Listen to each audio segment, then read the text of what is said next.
Another rainy week in Coolmore Bay. We've been searching for the geese, but it was too wet, and we decided, what will we do? So we thought we'd make Glenn dinner. So on Monday, we said we would make him rabbit pie, but the stoat got it. But the rabbit put up a good fight.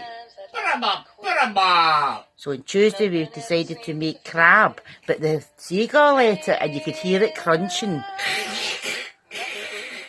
On Wednesday we decided to make baked potatoes, but the crow ate it.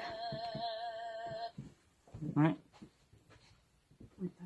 On Thursday we didn't buy any dinner at all because Glenn turned up and the geese turned up.